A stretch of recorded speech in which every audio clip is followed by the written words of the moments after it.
नमस्कार। आज हम जिन स्रोतों पर बात कर रहे हैं वो कोविड-19 वैक्सीन और दिल से जुड़ी कुछ चिंताओं के बीच के कनेक्शन पर रोशनी डालते हैं। तो चलिए इन जानकारियों को थोड़ा गहराई से समझते हैं। हम सब जानते हैं 2020 के अंत से मतलब कई तरह की वैक्सीन आई, जैसे mRNA वाली फाइजर और मोडर्ना, फिर वो वायरल वेक्टर वाली J&J, एस्ट्राजेनेका और नोवावैक्स भी। हाँ बिल्कुल।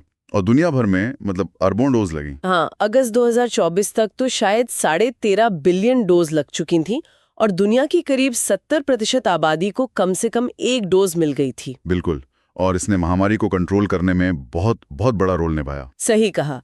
लेकिन साथ ही कुछ दुर्लभ साइड इफेक्ट्स की बातें भी उठी, खासकर दिल को लेकर, मायोकार्डाइटिस और पेरिकार्डाइटिस की। तो आज इन स्रोतों के आधार पर देखते हैं कि असल में बात क्या है। हाँ जरूर। तो सबसे पहले ये समझना जरूरी है कि ये दिक्कतें हैं क्या असल में। मायोकार्डाइटिस का मतलब है दिल की जो मांसपेशियां हैं उनमें सूजन आ जाना। अच्छा।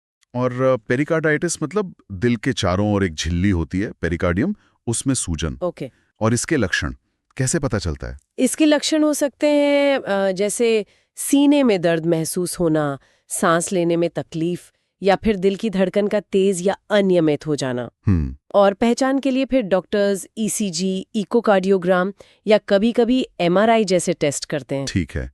तो आंकड़े क्या बताते हैं? क्या ये बहुत आम है, ये जो समस्याएं हैं? नहीं, देखिए, आंकड़े यही दिखाते हैं कि ये काफी दुर्लभ हैं, मतलब रेयर हैं। अच्छा। हाँ, हालांकि ये जरूर देखा गया है कि जो mRNA वैक्सीन्स हैं, फाइजर और मोडर्ना वाली, उनके बाद और खासकर दूसरी डोज के बाद 16 से 29 साल के पुरुषों में इनका रिस्क थोड़ा सा ज्यादा पाया गया है। वो कितना ज्यादा? अंदाजा है कि करीब 2,500 में से एक से लेकर 10,000 में से एक व्यक्ति में।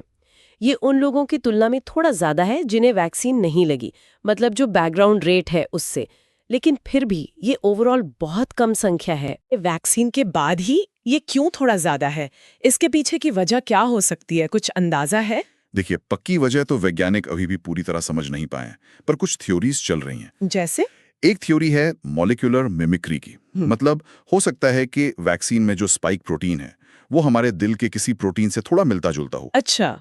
तो इम्यून सिस्टम जो वैक्सीन के खिलाफ एक्टिवेट होता है वो गलती से दिल की कोशिकाओं पर भी असर करने लगता है। ओह, ओके, ये एक संभावना है। हाँ, दूसरी संभावना यह है कि वैक्सीन से जो एक तेज इम्यून रिस्पॉन्स बनता है शरीर में, या जो सूजन पैदा करने वाले कुछ केमिकल्स निकलते हैं जिन्हें साइटोकाइंस कहते हैं। हाँ, साइटोकाइंस, शायद उनका भी इसमें कोई रोल हो सकता है।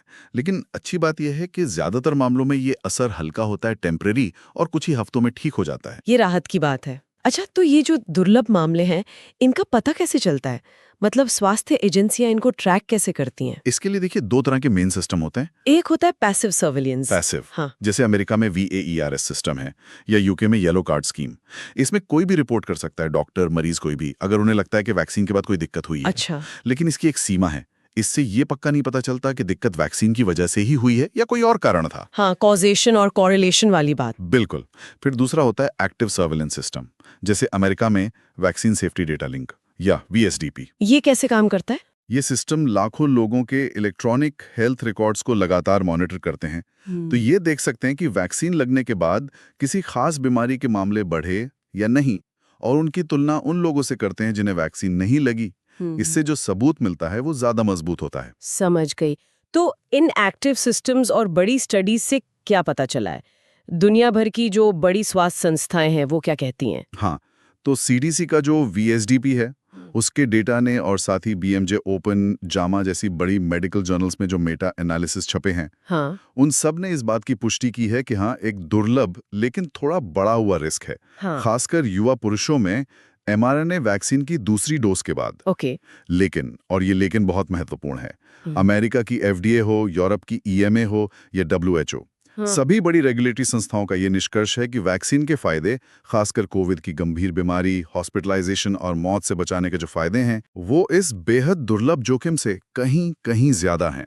ये तुलना बहुत जरूरी है, वैक्सीन का जोखिम बनाम कोविड इन्फेक्शन का जोखिम। इस पर थोड़ा और बताइए, क्योंकि ये लोगों के मन में बहुत सवाल पैदा करता है। हाँ, ये समझना सबसे ज्यादा जरूरी है। देखिए, स्टडीज ने बार बार ये दिखाया है कि अगर किसी को कोविड-19 इन्फेक्शन हो जाता है तो उसे मायोकार्डाइटिस होने का खतरा वैक्सीन के बाद होने वाले इस दुर्लभ खतरे से कहीं ज्यादा है। कितना ज्यादा, कोई अंदाजा? कुछ स्टडीज में तो ये खतरा 11 गुना तक ज्यादा पाया गया है इन्फेक्शन के बाद। 11 गुना? हाँ, और सिर्फ मायोकार्डाइटिस ही क्यों, कोविड इन्फेक्शन से तो फेफड़ों को गंभीर नुकसान, खून के थक्के जमने की समस्या, blood clots, multi system inflammation और मौत का खतरा भी वैक्सीन के इन दुर्लभ साइड इफेक्ट्स के मुकाबले कहीं ज्यादा है। सही बात है। तो जब हम पूरी तस्वीर देखते हैं, रिस्क और बेनिफिट दोनों को तौलते हैं, तो पलड़ा साफ तौर पर वैक्सीन के पक्ष में झुकता है। क्या असल जिंदगी के कुछ उदाहरण हैं, जैसे आपने कहा एथलीट्स वगैरह? और अगर मान लीजिए किसी को वैक्सीन लगवाने के बाद ऐसे लक्षण महसूस होते हैं, सीने में दर्द या सांस फूलना, तो उन्हें क्या करना चाहिए? हाँ, कुछ हाई प्रोफाइल मामले सामने आए थे, जैसे कुछ एथलीट्स या सेना के जवानों में, जिनकी मीडिया में भी चर्चा हुई। हाँ, मैंने भी सुना था। लेकिन जब उनकी जांच हुई तो पता चला कि ज्यादातर मामले हल्के थे और वो लोग आराम और जरूरी इलाज से पूरी तरह ठीक हो गए। अच्छा, हाँ, तो सलाह यही है कि अगर किसी को वैक्सीन लगवाने के कुछ दिनों या हफ्तों के अंदर सीने में दर्द हो, सांस लेने में तकलीफ महसूस हो या दिल की धड़कन बहुत तेज, धीमी या अनियमित लगे, तो उन्हें तुरंत डॉक्टर से संपर्क करना चाहिए। ओके, नजरअंदाज नहीं करना चाहिए। बिल्कुल नहीं। डॉक्टर फिर जरूरत के हिसाब से ईसीजी या खून में ट्रोपोनिन नाम के प्रोटीन का लेवल चेक करने जैसे टेस्ट करा सकते हैं। और इलाज? हाँ, डॉक्टर ठीक होने तक भारी मेहनत वाले काम या एक्सरसाइज करने से मना करते हैं। ठीक है। एक और अहम बात, आजकल सोशल मीडिया पर बहुत सी गलत जानकारी भी फैलती है। जैसे कुछ लोग कह देते हैं कि आजकल जितने भी हार्ट अटैक हो रहे हैं सब वैक्सीन की वजह से हो रहे हैं। हाँ, ये एक बहुत बड़ी चुनौती है। गलत सूचनाएं बहुत तेजी से फैलती हैं। ये कहना कि सारे हार्ट अटैक वैक्सीन की वजह से हो रहे हैं, ये सरासर गलत है और खतरनाक भी। क्यों? जैसा हमने अभी इतनी देर बात की, वैक्सीन से जुड़ा मायोकार्डाइटिस का खतरा बहुत ही दुर्लभ है और वो भी ज्यादातर हल्का। दूसरी तरफ हार्ट अटैक के तो कई जाने माने कारण हैं, जैसे high blood pressure, diabetes, cholesterol, smoking, मोटापा, स्ट्रेस, पारिवारिक इतिहास। हाँ, ये सब तो हैं ही। तो हर हार्ट अटैक को वैक्सीन से जोड़ देना, ये बिना किसी वैज्ञानिक आधार के है। हमें जानकारी हमेशा भरोसेमंद स्रोतों से लेनी चाहिए, जैसे स्वास्थ्य मंत्रालय, WHO या जाने माने मेडिकल संस्थान। बिल्कुल सही कहा। तो अगर हम आज की चर्चा का सार निकालें इन स्रोतों के आधार पर, तो मुख्य बातें क्या हैं? तो पहली बात तो ये कि हाँ, कोविड-19 वैक्सीन, खासकर mRNA वाली, के बाद मायोकार्डाइटिस या पेरिकार्डाइटिस जैसी दिल की समस्या का एक छोटा सा दुर्लभ सा रिस्क मौजूद है। हाँ, दुर्लभ। और ये रिस्क युवा पुरुषों में दूसरी डोज के बाद थोड़ा ज्यादा देखा गया है, लेकिन ये फिर भी बहुत कम है ओवरऑल, और ज्यादातर मामले हल्के होते हैं और लोग ठीक हो जाते हैं। बिल्कुल। और सबसे अहम बात ये कि खुद कोविड-19 इन्फेक्शन होने पर दिल की समस्याओं और दूसरी गंभीर स्वास्थ्य जटिलताओं का खतरा वैक्सीन के इस दुर्लभ जोखिम से कहीं ज्यादा बड़ा है।